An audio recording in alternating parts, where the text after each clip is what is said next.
안녕하세요. 이광재 끝내주는 인터뷰 시간입니다. 오늘은 지방 소멸이라는 주제를 가지고 만나보겠습니다. 우리 경상도의 어느 한 도시에 가니까 해밍웨이의 명작이라는 소설 중에 노인과 바다가 있는데요. 노인과 바다가 아니고 노인과 아파트만 있다. 점점 더 지방이 소멸되고 가고 있다. 이런 얘기를 많이 들었습니다. 자, 오늘은 지방 소멸과 인구 감소 그리고 이에 대비한 우리들의 대책은 무엇인지 우리 정성훈 대구 카톨릭 교수님 모셔봤습니다. 안녕하세요. 네, 안녕하십니까. 네, 안녕하세요. 반갑습니다. 예. 교수님, 지방 부동산이 무너지고 지방의 소멸 위기를 한 문장으로 표현한다면 교수님은 뭐라고 표현하시겠습니까? 네, 좀 우주의 우전상 중에서 이제 블랙홀 현상 있지 않습니까? 모든 블랙홀. 것들이 빨아들이는. 예, 예. 그래서 현재는 모든 정책이 수도권으로 빨아들이는 블랙홀 현상이다라고 정의 내릴 수 있겠습니다. 그럼 수도권으로 블랙홀이 일어나게 되고 지방은 사라져 버리는 건가요? 그렇죠. 모든 추계가 우리나라가 100년 뒤에 사라지게 되고 또 서울도 이제 사라지게 되는 게 잘 알다시피 출산율이 가장 낮지 않습니까? 0.72명인가 0.69명 수치인데요. 서울이 도시는 번성하더라도 또 출산율이 떨어지거든요. 그러다 보면은 점차적으로 소멸되지 않나 생각됩니다.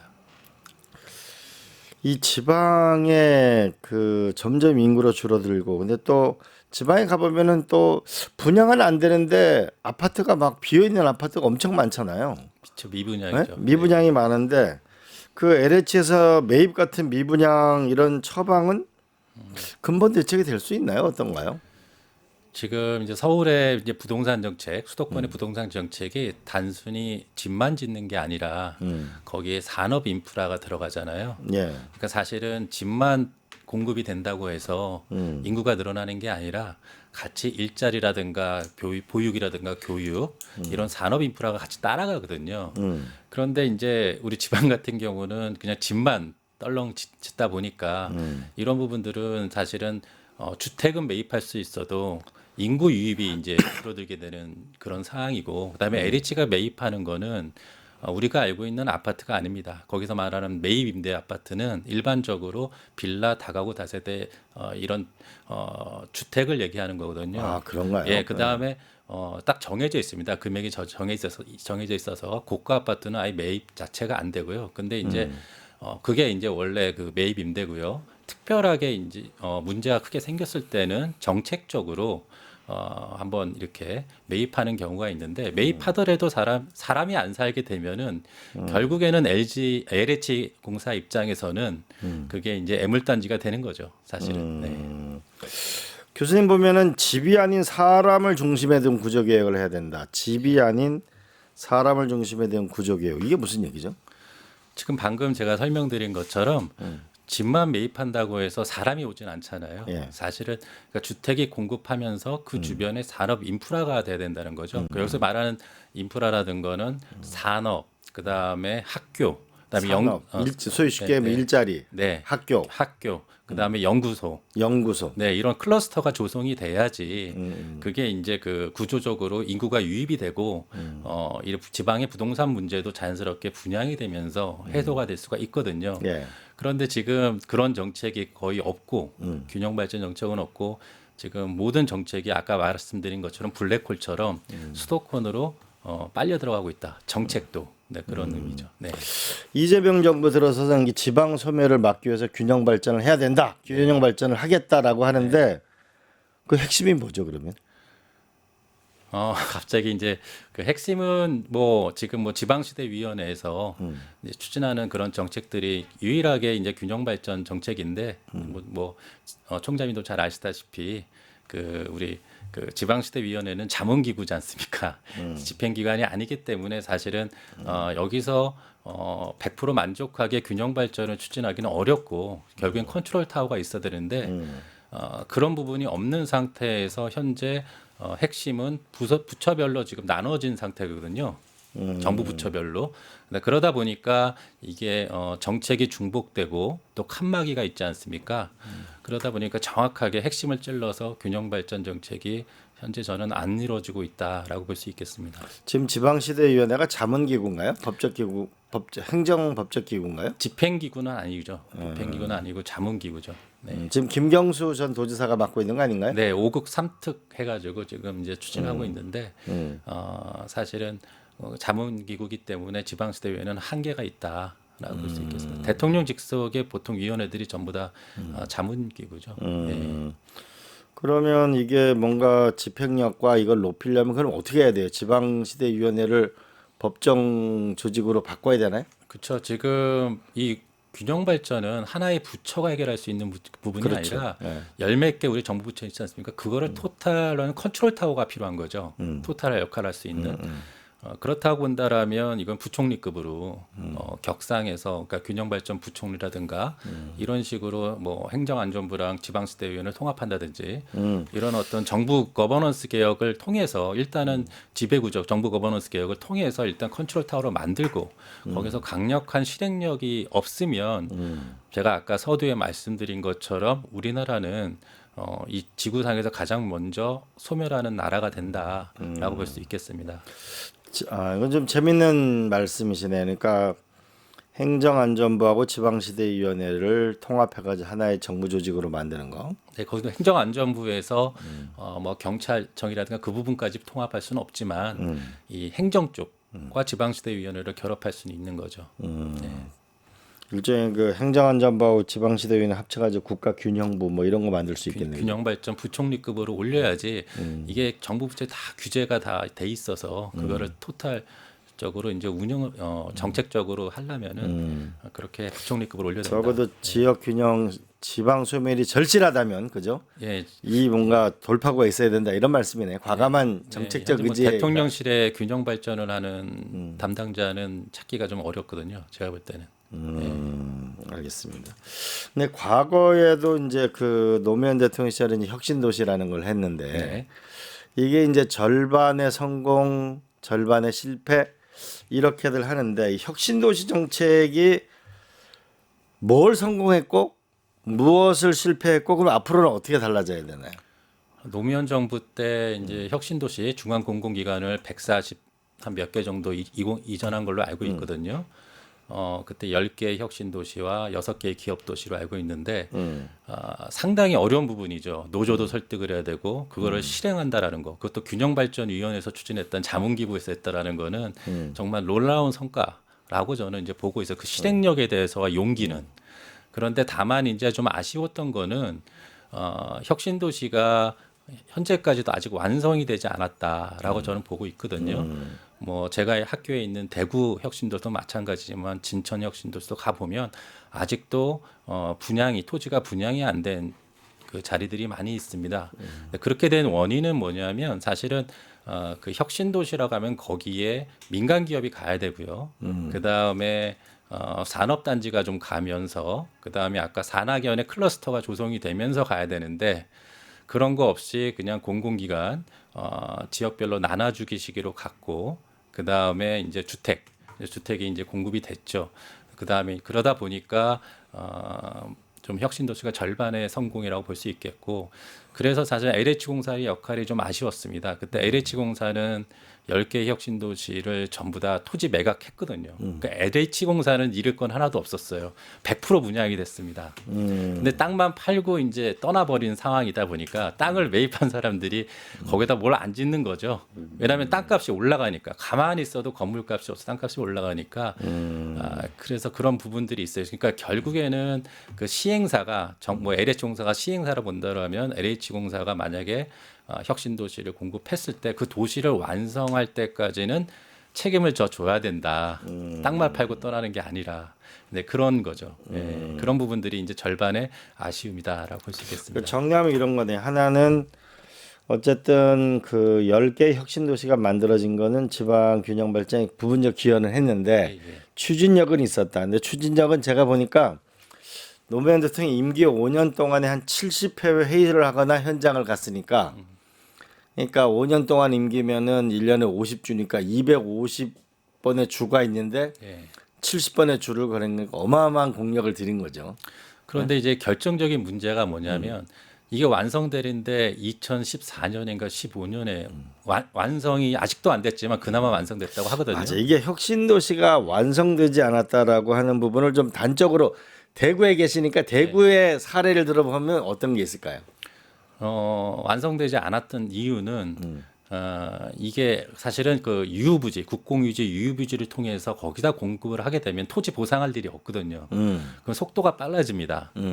5년 임기 안에 할 수가 있는데 이거를 토지를 매입하려다 보니까 토지 보상 과정이 있거든요. 그런 과정에 갈등 기간이 너무 길어지고요. 그러다 보니까 이제 정권이 이명박 정부로 바뀌게 되면서 이명박 정부에서 이제 주춤하게 되는 그런 거거든요. 그러니까 저는 그래서 약간 그런 방법론 차라리 저 같으면 국공유지 쪽에 이제 그 유휴부지나 아니면 대학에 있는 남아도는 부지들을 활용해서 했다라면 속도가 빨리 5년 임기에 충분히 가능했다라고 보고 있습니다. 민간 토지를 사서 하는 것보다는 국공유지나 대학교의 땅을 이용했으면 더 빠를 수도 있었겠다. 용도 변경을 무조건 해야겠지만. 네. 그래서 아까 말씀드린 강력한 부총리급이 필요하다라고 말씀을 드리고 특히 연교고리가 이렇게 되는 거죠. 네.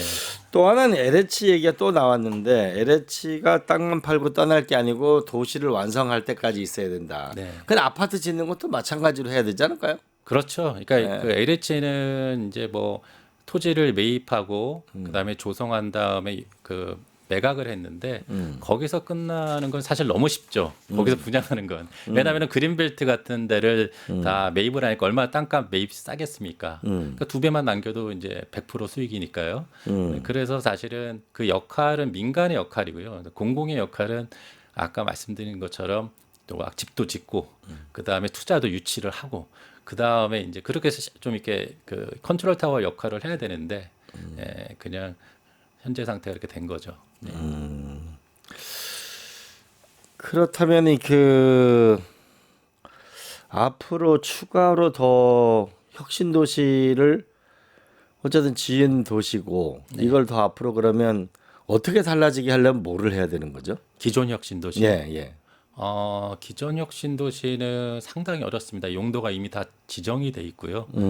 그거를 만약에 또 하려면 다시 또 용도 변경을 해야 되는 그런 상황이고 그런 상황에서는 또 시간이 오래 걸리는 그런 상황입니다. 현재 상태에서는 제가 볼 때는 혁신 도시는 지금 뭐 나주는 또 잘 돼 있거든요. 그러니까 나주는 뭐가 어떻게 잘 돼 있나요? 나주는 그나마 한전이 나주 혁신도시니까 한전이 옆에 붙어 있다 보니까 그나마 나주는 그 유관 기관들이 많이 내려왔어요. 한전이 잘한 건 뭐예요, 그러면?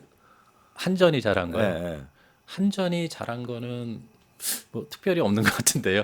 그냥 당연히 나주에 내려간 걸 잘한 거라고 볼 수가 있겠죠. 아니 유관 기관은 주로 어떤 게 온가요? 한전 협력 기관이죠. 협력 기관. 예. 발전사들 아니 저기 뭐 발전사가 아니라 협력 기관. 협력 기관. 우리가 이제 그 자회사가 있고 유관 기관이 있고 협력 기관이 있고 이렇게 이런데 그 자회사는 내려온 건 아니고 그 협력 기관이나 뭐 관계사, 유관 기관 이런들이 내려온 거죠.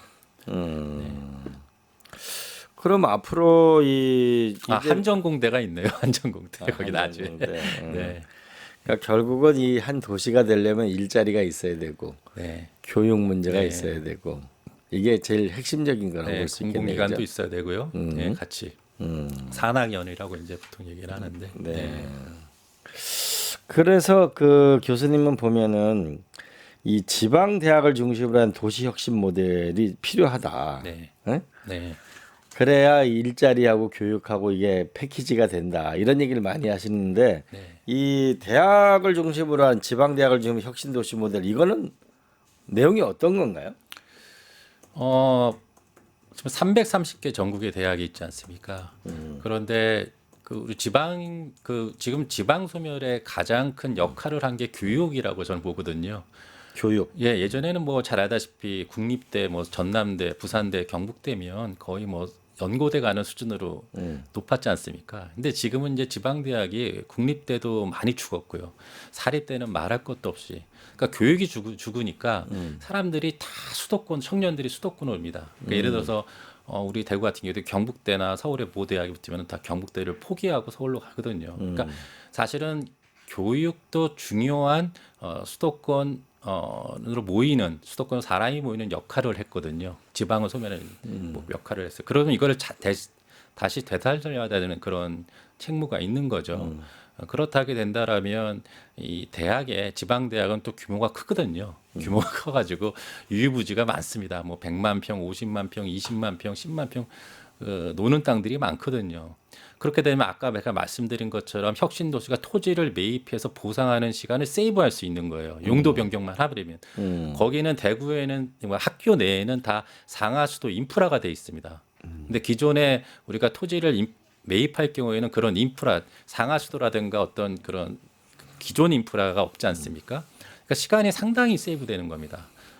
그런 상태에서 거기 유유부지를 용도 변경해서 거기에 뭐 기업도 유치하고요. 그 다음에 거기에 이제 주거시설도 들어오고, 그 다음에 산학연으로 해서 주변에 산업단지가 아주 중요한 어떤 기업이 있다라면 기업과 연계한 그런 연구기관도 들어오고요.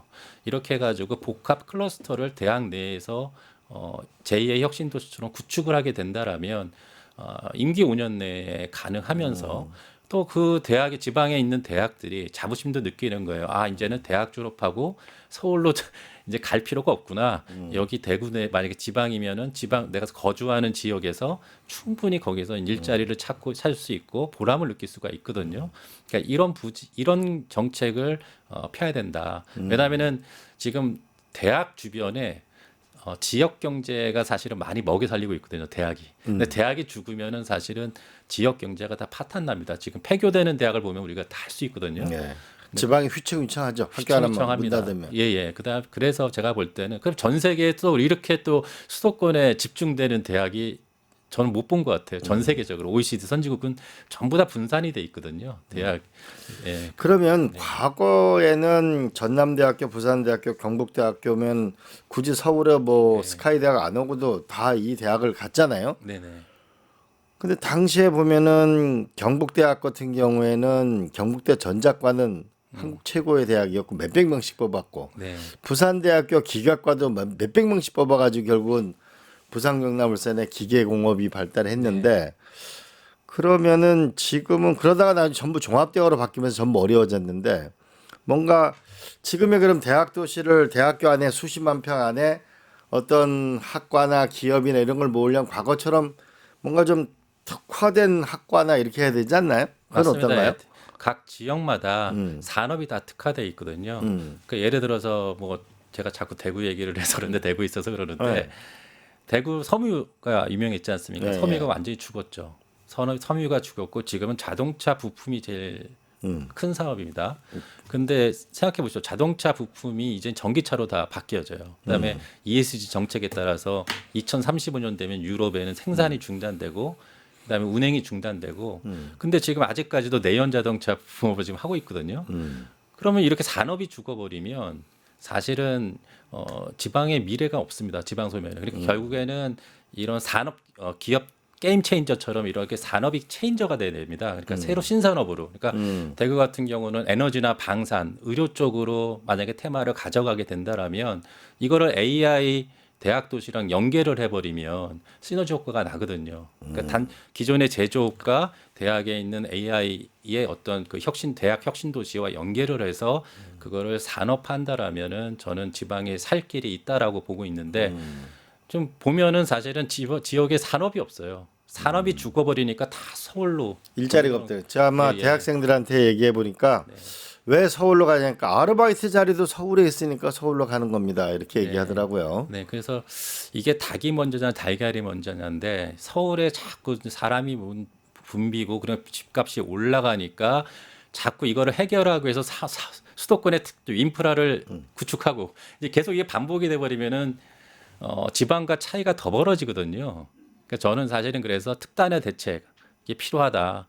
지역의 산업별로 해가지고 AI 대학 도시와 연계를 해서 산학연으로 클러스터를 조성해서 거기서 뿌리를 내지 않는 한은 현재 지방 소멸은 이제 시간 문제인 거죠. 아까 그 대학교라는 게 보통 이제 대구 큰 땅을 갖고 있다. 그걸 용도 변경을 해서 그 안에 기업도 들어가고 기숙사 들어가고 교육을 강화하자 이런 얘기인데 대구 같은 데를 예를 들면 영남대학은 땅이 몇 평쯤 돼요? 거기는 100만 평 이상 되죠. 100만 평. 대구 대학이 한 100만 평 되고요. 대구 대학도 100만 평이나 돼요. 네네. 우리 학교도 한 30만 평 돼요. 대구 카톨릭 대학도 30만. 네.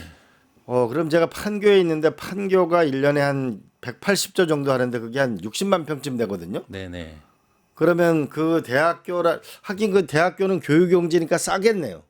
그렇죠. 싸죠. 거기 무상으로 아마 거기서 기부 체납을 할 의향이 있을 겁니다. 대학에서 물어보면은 어차피 놀고 있는 땅이니까 지금 학생 수도 줄고 네. 있고 그러면 한 100만 평 정도 땅이면은 거기서 한 20만 평은 니들 마음대로 쓰고 나머지는 기부 체납을 하면은 동의할 여력이 있고 만약에 그거를 반대하는 대학도 있을 겁니다. 그러니까 이런 그 지역의 대학교 330개 중에서 AI 대학 도시를 선정할 때 굳이 국립대로 한정할 필요가 없는 게 국립대가 또 노조가 세요. 노조가 세고 그것도 대학 도시를 반대하는 대학이 있어요. 그러니까 사실은 입찰을 통해서 경쟁력 있는 대학을 선정하는 게 지역을 살리는 게 서로 더 빠른 뭐냐면 거죠. 그 경쟁을 붙이자 이런 말씀. 그렇죠. 그렇게 안 하면은 국립대는 안 움직일 가능성도 있습니다. 제가 지방에 가서 뭐 AI 대학 도시를 물어보니까 또 비판적인 또 교수들도 많더라고 국립대 교수 중에서요. 아 쉽지 않겠구나. 그러면 차라리 공모로 받아서 경쟁을 하게 되면 거기 주면 되는 거죠. 어차피 그죠. 그 방법 같아요. 왜냐하면 과거에 부안의 방패장 폐기물 그 했을 때 그냥 부안으로 했을 때 반대가 심했는데 네네. 그 한수원을 주고 3,500억인가를 지원한다고 하니까 네. 경주하고 부안하고 엄청나게 유치 경쟁으로 전환된 적이 있으니까 네. 마찬가지로 예를 들어 50만 평이다 100만 평이다 학교 용지가 있으면 네. 이거를 어떤 주제 A, B 뭐 이런 주제를 정해가지고 거기다가 기업이 들어올 수도 있고 연구소도 들어올 수도 있고 예를 들어 좋은 학교도 올 수 초중고도 올 수 있게 하면은 비딩을 붙이면 네, 그게 왜 필요하냐면은 뭐 이게 좀 아킬레스건인데 교수들이 이기적이에요. 교수들이 뭐 정년이 보장됐는데 그냥 이렇게 있어도 편하게 있는데 굳이 이렇게 시끄럽게 그거를 그런 것들이 또 있습니다. 속내가. 근데 학교는 망가지고 있죠. 어려워지고 있잖아요. 국립대는 최후의 보루라고 생각하고 있거든요. 근데 또 저기 보니까 국립목표대학교 보니까 네. 여기에는 또 그린 해양 에너지로 또 이걸 근본적으로 바꾸려고 하는 노력을 하는 데도 있어요. 그거는 이제 거점 국립대가 아니니까 그런 소리가 있는 거죠. 거점 국립대하고 국립목표대하고 달라요. 그런 건. 다르죠. 전남대랑은 다르죠 입장이. 네. 네. 그럼 혁신을 일으키기에는 어느 학교가 더 좋은 거예요? 혁신을 원하는 학교가 가장 좋죠. 그 지역에서 혁신을 원하는 학교. 강력하게 원하는 학교. 그러려면 원하기 때문에 스피드가 되게 빠른 거죠. 예. 그러면 약간 요약하면 이런 거네요. 결국은 지방 소멸에는 제일 중요한 사람이 떠나는 이유 중에 가장 큰 거는 일자리가 없기 때문이고 그 일자리를 만들어내야 되고 그다음에 네. 교육이 있어야 되고 교육이 중요하죠. 예. 그다음에 병원도 병원이 상당히 중요하고 문화도 중요하고요. 문화도. 예, 이런 모든 서울 같은 경우는 그럼 문화가 결국 일종의 대학교 내 컴팩트 시티를 만드는 거네요. 그렇죠. 그죠? 네, 컴팩트 시티. 네. 컴팩트 시티를 만드는 거고 뭐 그런 거를 만약에 비딩을 시키면 일자리, 교육, 의료까지 다 해가지고 비딩을 붙인 학교는 지원을 해주는 거네. 2035년 되면요 입학생이 24만 명입니다. 지금 40만 명인데요. 네. 반토막됩니다. 그럼 330개 대학에서 절반 대학이 산술적으로는 문을 닫거든요. 그러니까 사실은 이런 비딩을 시키면은 절실하죠. 사립대학 같은 경우. 맞아요. 저기 벚꽃 피는 순서대로 학교가 지금 어려워진다는 얘기가 있잖아요. 네, 그죠? 2034년까지는 버티는데 그때까지는 인구가 37만 명이 버티다 갑자기 폭포수처럼 2015년에 태어난 인구가 많이 없어가지고 맞아요. 강원도도 보니까 대학교 하나가 문을 닫으니까 폐허가 작은 되는 거죠. 중소도시 하나가 휘청휘청하더라고요. 예. 그래서 그럼 이런 대학은 어쨌든 그 좋은 건물이 있고 땅도 있고 네. 그죠? 상하수도 뭐 전기 다 들어와 있고 이거를 용도를 변경해서 혁신의 기지로 만들자 이런 구상을 하시는 거네. 그거밖에 길이 없는 게 구도심을 개발할 수는 없습니다. 잘 아다시피 구도심 재개발 재건축이요 20년 30년 걸립니다. 이해관계 때문에. 구도심 재개발 재건축은 시간이 너무 오래 걸린다. 그거는 거의 뭐 안 되고요. 그다음에 신도시도 지금 혁신도시가 우리가 절반의 실패를 했지 않습니까? 예. 신도시도 사실 신도시를 만드는 이유는 또 구도심 인구를 빼가거든요. 신규 유입이 되는 그렇죠. 게 아니라. 예. 세종시도 만들어 보니까 인근에 있는 사람들이 네. 전부 세종시로 이사가는. 네, 그럼 구도심도 안 되고 신도심도 안 되면 결국에는 기존의 이제 유후부지, 아까 말한 국공유지, 대학도 사실 국공유지에 포함이 되잖아요. 그러니까 대학 얼마나 인프라가 잘 됐습니까? 그다음에 이 나대지를 뭐 이렇게 조성할 필요도 없어요. 대부분 이미 또 다 대학은 또 평지죠. 평지로 다 돼 있고요. 그래서 그럼 뭐 해서 그런 대학으로 거점으로 해서 이제 많이 규제를 풀어야죠. 그러려면은 이제 아까 말씀드린 중앙에 강력한 컨트롤 타워가 필요한 시점인데 좀 안타까운 게 지금 이제 정권 초기인데 이재명 정부가 그런 모습은 사실은 좀 보이지가 않아서 좀 제가 안타까운 마음이 좀 있습니다. 네. 이런 건 어떤가요? 기존의 이 혁신도시하고 그 지방에 있는 그 거점 대학하고 예를 들어서 진주의 경상대학이면은 진주에 LH 공사가 가 있으면은 그 소위 도시 계획이나 건축 이런 부분에서는 진주 경상대학을 대한민국 최고의 대학으로 만들고 그런 거 관련된 회사와 연구소가 가면 그렇게 연계하면 어떻게 되나요? 좋죠. 아까 말씀드린 AI 대학 도시에 세 가지 방법이 있는데 대학 내에 클러스터를 조성해서 발전하는 AI 대학 도시가 있고 지금 방금 말씀하신 것처럼 대학 근처에 아주 그 중요한 기업이나 산업이 들어와 있을 때 그 산업과 연계해서 발전하는 게 있고 세 번째는 이제 은퇴 도시라 해서 은퇴자들의 모이는 그런 그런 마을 도시도 만들 수 있는 부분이 있는 거죠. 근데 그 교수님께서 계속 강조하는 건 대학 도시인전 이해가 돼요. 네. 근데 왜 AI 대학 도시라고 AI가 유행이라서 그런가요? 아니면 왜 AI 대학 도시를 강조하시는 건가요? 뭐 지금 뭐 우리가 잘 알다시피 기존에 우리가 제조업이 세계적으로 지금 제가 알기로는 뭐 2, 3위 정도 하는 걸로 알고 있는데 기술력이 제조업에 이 제조업 기반에서 지금 계속해서 산업이 발전하고 있지 않습니까? 지금 AI 시대로 가고 있는데 기존 제조업 갖고는 이제 한계가 있는 거죠. 그러니까 당연히 AI 그 기술과 그 기존에 있는 우리 그 제조업 강국 우리나라의 그런 기술을 접목을 시키면은 세계 최강이 될 수 있다. 그렇게 보는 거죠. 네. 이런 측면도 있겠네요. 보면 동네로 보면은 지방으로 보면 어쨌든 AI를 가리킬 수 있는 데가 그나마 대학교라는 데가 제일 앞선 집단 아닌가요? 네. 지방에서는 그렇잖아요. 네, 그런데도 불구하고 사실은 저도 뭐 교수로 있지만 사실은 좀 부족한 부분이 있습니다. 강의하는데 그래서 사실은 대학도 이제 좀 문호를 넓혀서 강의할 수 있는 AI 강의할 수 있는 외부 인재를 적극적으로 좀 유치를 해야 되는데 그게 안 되는 이유가 뭐냐면 우리 호봉제로 돼 있어서 급여가 되게 경쟁이 안 됩니다. 지금 중국에서 뭐 대학 교수도 다 빼가고 미국도 빼가는데 우리나라는 그게 안 되거든요. 연봉을 뭐 이렇게 높게 줄 수 없으니까 사실은 우수한 인재가 또 대학에 와야 되는데 또 그런 부분이 있습니다. 그 미국 대학 교수의 한 5분의 1, 6분의 1 임금이 우리가 저 대학 등록금을 동결하면서 결국 그런 결과가 가져왔다 이런 얘기가 있던데 그건 팩트로는 어떤가요? 그런 것도 있지만 문화가 우리나라 좀 문화가 좀 그런 게 있죠. 어떤 문화가 있어요? 좀 우리가 호봉제 성과급 호봉제. 기업처럼 성과급제로 인센티브를 주는 게 아니라 호봉제로 이렇게 올라가서 인센티브를 주는 경우가 많기 때문에 성과급제가 있긴 하지만 그 폭이 매우 적어서 사실은 인센티브가 될 수가 없는 상황인 거죠. 만약 교수님이 자 이제 부총리가 되셨어요. 네. 부총리가 되셔서 한번 시범 사업을 해봐라라고 한다면 어떤 대학 도시에 어떤 주제를 가지고 어떤 모습으로 만들고 싶으세요? 뭐 내가 이거를 이제 부총리가 되셨어 이제 자. 네. 일단은 뭐 아까 벚꽃 순서대로 망한다 그랬으니까 벚꽃 순서대로 그쪽으로 이제 타겟팅을 해야겠죠.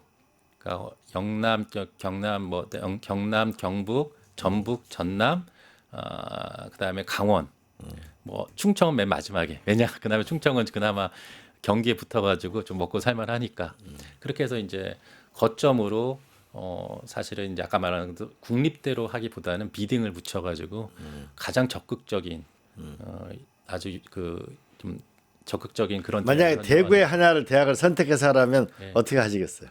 비등을 붙여야죠. 비등을 붙여서 가장 적극적으로 그거를 제공하는 쪽. 아까 말씀드린 대로 우리는 이 정도 기부 체납할 거야. 우리는 만약에 계획을 이렇게 세울 거야. 우리가 이제 이 들으시는 분한테 상상력을 줘야 되니까 네. 그 뭐 영남대학이다. 그러니까 만약에 좀 좋은 조건이 이렇게 생각되시는 게 있을 거 아니에요. 그런 건 네. 어떤 게 있을까요? 자 이제 부총리가 되셨어 이제. 네. 대구에 있는 한 대학을 네. 선정해서 어떤 대학을 어떻게 이렇게 키우면 될까요? 가장 중요한 거는 토지입니다. 그 땅의 유부지 토지죠. 토지. 그걸 싸게 싸게 거의 그 무상으로 기부 체납으로 주게 된다라면 비용이 세이브되거든요. 거기서 뭐 기숙사를 짓던 아파트를 짓던 기업 건물을 짓던 뭐 연구소를 짓던 간에 그럼 건축비밖에 안 들어가는 상황이거든요. 아, 그 토지 일반적으로 건물을 지면 땅값하고 건물 비용을 하면 보통 몇 퍼센트쯤 되나요? 그거는 이제 천차만별인데요. 서울 같은 경우는 거의 토지가 90%, 강남 같은 경우는 건물값은 거의 없는 거 토지 가격입니다. 근데 지방으로 내려갈수록 이제 토지와 건물이 반반 이렇게 되고 어느 지역은 이제 건물값이 더 비싸는 그런 상황이 되는 그래도 거죠. 대구 정도의 정도 되면은 토지가 그래도 있죠. 토지 가격이 없다면 네. 훨씬 투자 비용은 기업도 줄어들고 훨씬 줄어들겠네요. 그렇죠. 그죠? 예를 들어서 토지를 매입해서 건축을 한다. 그러면은 이제 기업들이 잘 안 들어올 가능성이 있죠. 시행사들이 건설사들이 안 들어올 가능성이 있죠. 근데 토지비가 공짜다. 건축비만 든다. 그러면은 이제 달려들죠. 예. 이 제가 구글하고 다른 회사들 보니까 네. 미국 실리콘밸리 보니까 아예 국가가 갖고 있는 땅을 네. 그 연구 시설과 그 주거 시설을 같이 짓는 데는 아예 1%로 빌려주더라고요. 그냥 몇십 년간. 네, 네. 그렇게 어차피 되면은 노는 땅이니까. 네. 그렇죠. 네. 그리고 현재 교육 용지로 돼 있으니까 네. 인허가 하기도 쉬운 거죠, 사실. 네, 네. 그죠? 뭐 잘 아시겠지만 그 지금 교육 용지로 돼 있는 거를 풀려면 모든 정부 부처에 열 몇 개씩 법을 다 바꿔야 되잖아요. 사실 그것도 쉽지는 않죠. 사실은 그래서 사실 그 부분이 가장 어려울 것 같아요. 처음에 제도 바꾸는 게, 법제도 바꾸는 게. 네. 이게 결단이 하면은 되는 건데, 그죠? 그래서 아까 말씀드린 것처럼 컨트롤 타워가 되게 중요하다. 근데 현재는 컨트롤 타워가 안 보이고 균형 발전, 지방 소멸에 대한 대책이 현재는 잘 안 보인다라고 볼 수 있는 거죠. 그 아까 땅 말씀하셨는데 제가 부산의 부경대학을 가보니까 학교 안에다가 15층짜리 네. 기숙사를 짓고 연합 기숙사를 지으니까 네. 21만 원 굉장히 상대적으로 저렴하게 쓰던데 네. 제가 이제 저 같으면은 제가 생각을 해보니까 저기 대전에 있는 카이스트하고 충남대학을 합치면 한 100만 평쯤 되고 네. 그 안에 골프장도 있고 네. 그러면 그런 대전 정도 카이스트에 있는 대학이고 대전이고 충남대학이면 100만 평 정도면 정말 판교 같은 걸 하나 만들 수 있을 텐데. 그래서 이제 그 방법론이 네. 이게 인간의 심리인데요. 그래 이건 니는 카이스트랑 충남대가 AI 대학 혁신도시를 해봐라고 하면 아마 안 할 겁니다. 아하. 또 뭐가 반발이 나옵니다 내부에. 그런데 비딩을 붙이면요 아마 들어올 겁니다. 그러니까 이러이러한 인센티브를 주겠다라고 네. 그 조건을 내고 전국 대학에 경쟁을 붙이자. 네, 근데 만약에 그거를 딱 지정을 해버리는 순간 사립대학의 반발이 거셀 거고 또 국립대 교수들도 의외로 보수적으로 좀 움직이는 교수들이 있습니다. 네. 근데 사립대학 같은 경우에는 총장의 힘이 세고 국립대는 총장의 힘이 약하고 하니까. 근데 거기에는 결국은 사립대학에 특혜를 준다 이런 시비는 벗어나야 할 뭔가 조치가 필요하지 않나요? 당연히 벗어나죠. 비딩을 하는 거는 정량 평가와 정성 평가가 있잖아요. 그 절차를 밟아버리면은 뭐 어떻게 하겠습니까? 절차대로. 하긴 송도에 있는 연세대학교 그 캠퍼스는 네네. 그 서로 그 뻘밭이었기 때문에 네, 안 투자를 한다고 안 하려고 했는데 연세대학교만 그 땅을 사서 네네. 학교 재원이 부족하니까 네. 거기서 일부 땅을 아파트를 지어가지고 돈을 네. 번 거를 네. 송도 캠퍼스를 지었죠. 네네. 그렇죠. 예. 그런 게 가능하겠네, 그죠? 그렇죠. 예, 그렇게 그걸 바로 교차 보존이라고 합니다. 교차 보죠. 예, LH 공사에서 많이 하는데요. 임대주택에서 손실 나는 거를 토지 매각으로 통해서 교차 보존하고 이런 식으로. 예. 저기 경기도 시흥 같은 데 보니까 네. 그 서울대학 캠퍼스 옆에 그 어떠한 기업이 네. 아파트를 짓고 네. 거기서 남는 돈으로 가지고 서울대학 병원 짓는데 네. 네. 상당한 돈을 줘서 네. 병원까지를 같이 하는 이런 네. 구조도 가져가던데 예, 그런 것도 좋죠. 가능하겠네, 예. 그죠? 지금 지방에 아까 방금 말씀하신 것처럼 또 병원도 상당히 문제가 있습니다. 다 서울에 오거든요. 병원 사실은 병원에 제대로 된 병원이 없다 보니까 뭐 대학 내에 병원 들어갈 수도 있죠. 100만 평 땅인데 대학 충분히 들어갈 수 있는 거죠. 충분하죠. 예. 일자리 교육, 네. 병원. 그다음에 인센티브를 좀 세게 주고 의사들이 좀 내려가게끔 요즘에 뭐 5억을 줘도 시골에 안 내려간다고 뉴스가 나오던데. 그러니까 아마 이제 또 강력한 더 인센티브를 줘야 되는 거죠. 저걸 어떻게 하세요? 어떻게 보세요? 그 결국은 세종시도 그렇고 혁신도시도 그렇고 교육 여건을 개선하라. 네. 교육 여건을 개선하는데 그 지방 같은 경우에는 아예 그 우리가 국제학교라든지 지방학교 같은 경우는 아예 확 풀어주고 이러는 건 어떻게 생각하세요? 그것도 그냥 극단적으로 풀면 안 되고 뭐 기존의 330개 대학이 반발을 하니까 그것도 인센티브를 주면서 좀 조율하면서 합의를 하는 과정을 통해서 해야 된다고 보고요. 지금 방금 말씀 국제대학교를 좀 풀어주는 것도 상당히 좋은 방법인데 방법론 차원에서는 좀 협의 과정이 많이 좀 필요할 것 같습니다. 우리가 초중고등학교 국제학교 이런 건 어떻게 생각하세요? 초중고등학교 국제학교는 좋긴 좋은데 뭐 제주도도 있고 하는데 사실은 비용이 만만치 않습니다. 그 제주도 가는 게 1억 그러니까 5천만 원 뭐 이렇게 3천만 원 이상 되기 때문에 아주 그 초부유층 이외에는 사실 국제학교 보내기가 상당히 어렵거든요. 그럼 국제학교 수준의 교육을 제공해야 되는 거네. 그렇죠. 그렇게 하면 이제 뭐 쌍수들고 다 환영하시는데 그게 아니라 그냥 국제학교만 하면은 사실은 상당히 그 위화감이라 좀 또 지원자가 많지 않을 수 있습니다. 한 대학이 아까 그 AI나 어쨌든 한 대학에서 대학교 내에 부설 뭐 유치원 초중고도 있을 수도 있고 그렇죠. 예. 주변에 있는 초중고를 지원해서 AI 교육이나 이거를 강화할 수도 있고 그렇죠. 사실은 뭐 대학교에 AI 지금 20살 먹은 학생들 와가지고 AI 교육 시켜봤자 이미 머리가 굳었고요. 초중고 때부터 사실은 AI 교육을 좀 시켜야죠. 사실 AI 관련 교육을 뭐 당장 AI가 아니더라도 지금 우리나라의 공교육이 사실은 공교육이 제대로 역할을 못해서 지금 우리나라가 지금 뭐 저기 뭐죠? 사교육 시장이 비용이 엄청나지 않습니까? 사실은 이게 엄청나게 낭비죠, 사실은. 예, 수백조 된다고 저는 알고 있거든요. 수십조쯤 수십조, 되죠. 네, 수십조. 예. 이게 결국은 지방을 살리기 위해서는 결국은 일자리, 교육, 교육, 의료, 문화 은하. 이런 게 이제 그다음에 인프라. 이게 패키지로 되어 있는 일종의 컴팩트 시티를 만드는 게 제일 효과적인데 교통도 매우 중요합니다. 교통. 지금 수도권으로 GTX를 해서 다 빨대처럼 지금 모든 교통수단이 돼 있거든요. 예. 그러다 보니까 대구에서 서울 가는데 1시간 반이네. 그럼 전부 다 서울에 있는 문화, 서울에 있는 학교, 서울에 있는 병원으로 다 가거든요. 그러니까 사실은 이런 시스템이 지방에도 이게 되어 있어야 되거든요. GTX라 이런 모든 촘촘하게. 근데 그렇게 돼 있지는 않아요. 대구만 해도 뭐 지하철이 2개, 부산도 단순하지 않습니까? 이런 어떤 경제 그 메가시티의 블록으로 설정해서 거기에서 인프라, 교통 인프라가 좀 촘촘히 좀 아까 말한 그런 의료랑 교육이랑 연계해서 좀 해야 되지 않나 싶습니다.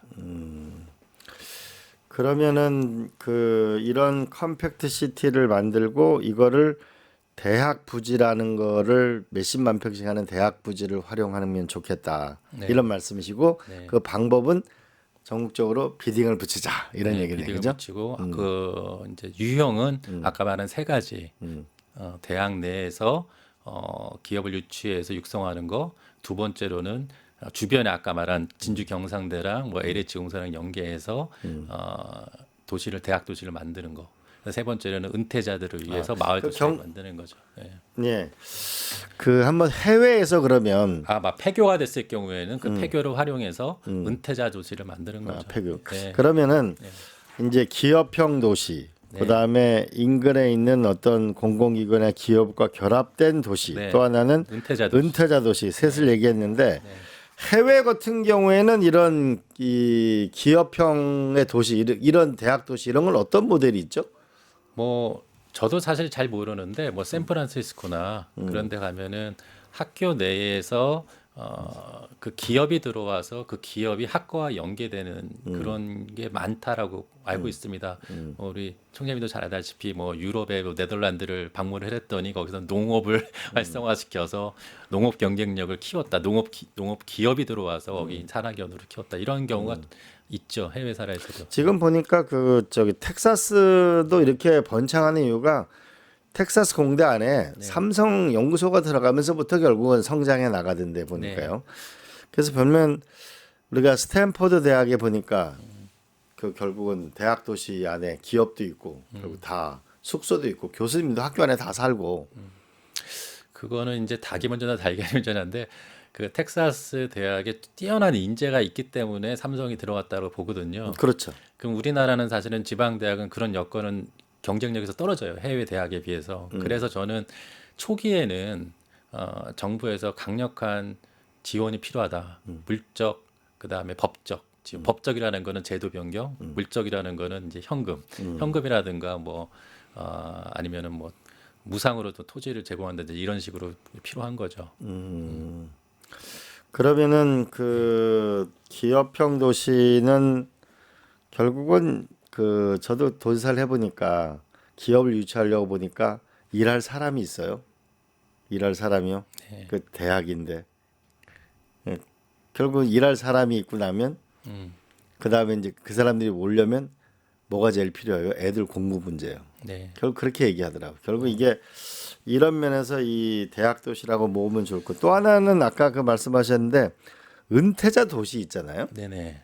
사실 330개 대학에서 다 기업형이 되기가 어렵잖아요. 어렵죠. 아마 은퇴자 도시가 많이 생기는 게 이제 24만 명으로 줄어들게 되면 이제 문 닫는 학교가 많아지죠. 10년 뒤에는 사실은. 네. 그리고 저는 이게 은퇴자 도시 부분이 좀 흥미로운 게 네. 보통 시골 같은 데 보면은 지금 1년에 한 40만 명, 50만 명 교농 유촌을 하는데 보통 땅 사고 집 사고 이러면 나중에 외로워서 적응을 못 하거든요, 또. 그렇죠. 예. 예. 근데 우리가 중소도시 보면은 한 10만 평쯤 되는 학교에 지금 문 닫은 학교 많거든요. 제가 양양에 있는 관동대학 캠퍼스도 굉장히 좋거든요. 네. 속초 동우대학도 있고 뭐 부산에도 밀양에도 보니까 또 캠퍼스도 있고.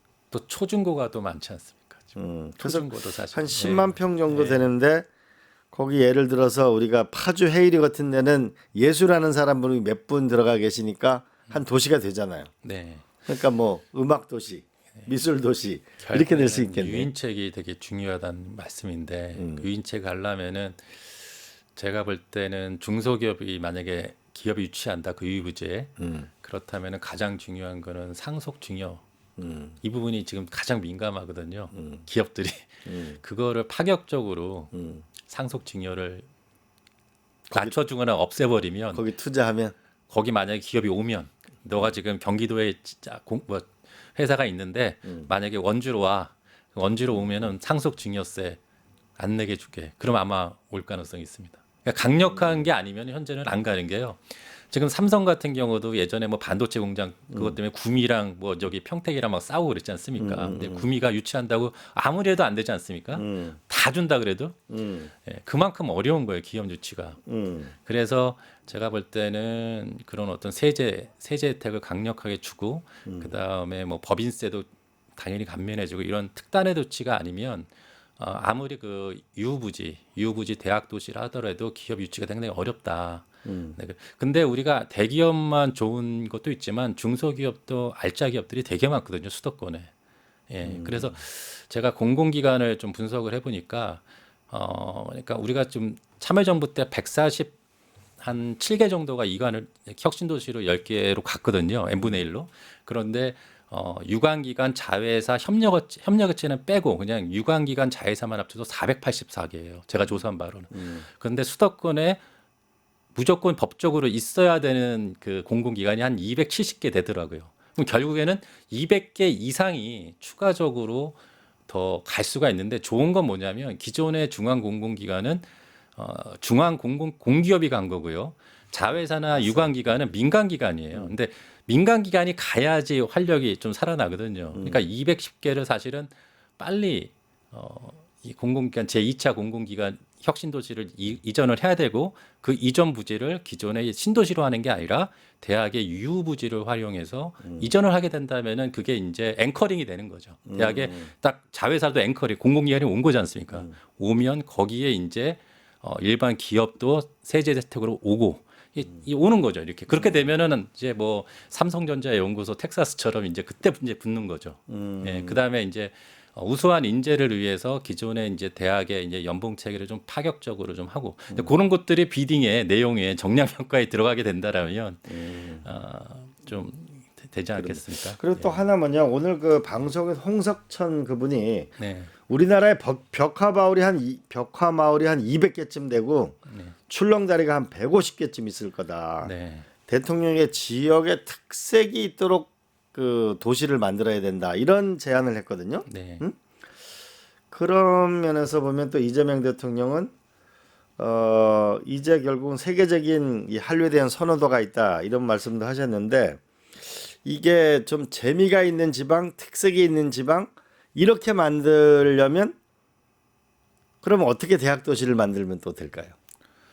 뭐 방금 이제 말씀하신 폐교 같은 경우는 이제 거의 뭐 나대지로 이제 쓸데없이 버려지는 대학이거든요. 그런 거를 그 문화의 그 컴팩트 시티로 만들 수도 있는 거죠. 폐교도 만들 수 있고. 그런 건 정부가 이제 사들이는 쪽도 있을 수 있겠어요, 그죠? 네. 그 저기 사립학교 세우신 분한테 아예 네, 사들일 수도 있죠. 좋아하죠, 그러면 폐교가 됐다라면. 네. 적정한 가격을 주고 사들여 가지고 네. 하는 게 훨씬 더 빠를 수도 빠를 있겠어요. 수도 있죠. 그럼 네. 티켓 시비도 없고. 네, 티켓이 없고 만약에 폐교 있는 대학이 부족하면 뭐 그것도 비등을 붙여서 그러니까 문화 클러스터를 조성하는 그런 대학은 유휴부지대에 그것도 선정을 하면 되는 거예요. 특화를 받아서. 그런데 이제 우리나라가 이제 그동안 그런 게 정책이 안 된 게 뭐냐면 너무 분산돼요. 재정 투입이.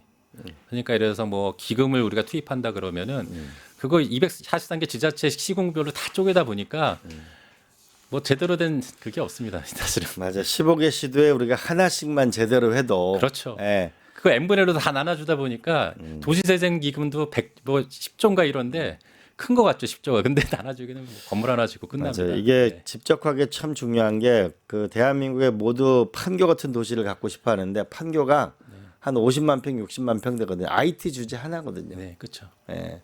그러니까 이런 주제를 가지고 전남, 전북, 강원도 하나씩 우리가 만들어 대학 도시를 만들면 거기서 부가가치를 내는 핵심 코어가 나오면 또 판교가 직주 근접이잖아요.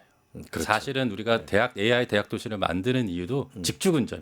거기 안에서 다 해결되지 않습니까? 맞아요. 이게 출퇴근 시간에 10분 안에 있을 때 결국은 가장 경쟁력 있는 도시다 이런 얘기가 있더라고요. 그렇죠. 거기서 안에서 다 해결되니까요. 네. 작은 신도시가 되는 거죠. 작은 신도시 컴팩트 시티를 대학 도시에 만들어서 지방도 살리고 그거 일자리도 말고는 만들고 없어요. 부지가 없습니다. 사실은. 부지가 신도시도 없고 구도시도 뭐다 할 겁니까? 예. 공중에다 할 겁니까? 공중에다 하는 아이디어도 있더라고요. 철도 위에다가 지붕 짓자고 하는 경우도 있는데. 알겠습니다. 네. 오늘 끝내주는 인터뷰는 정성훈 교수님을 모시고 지방 소멸 시대에 지방에 있는 대학 도시를 거점으로 해서 일자리, 주거, 교육, 의료를 컴팩트하게 만들어서 지방도 살리자 이런 주제로 말씀을 해주셨고요. 시간이 없죠, 사실은. 시간이 별로 없다. 네. 그 세 가지 유형을 말씀해 주셨습니다. 첫 번째로는 이 캠퍼스라는 몇십만 평에서 100만 평 정도 되는 이 대학교, 이 캠퍼스 부지에 연구소와 주거 편의시설 기업형 대학 도시를 만드는 거. 두 번째로는 인근에 있는 산업단지와 결합해서 맞춤형 인재를 양성하는 도시를 만드는 거. 세 번째로는 은퇴자형 도시를 만들어서 주제가 있는 도시를 만들어서 그 우리가 시니어 도시나 예술인 도시나 이런 걸 만들어서 지방도 살리고 우리가 수도권 집중 완화도 줄이고 그래서 행복한 대한민국을 만들자. 이런 정성훈 교수님의 의견이 대한민국에 멀리 퍼지기를 바라고요.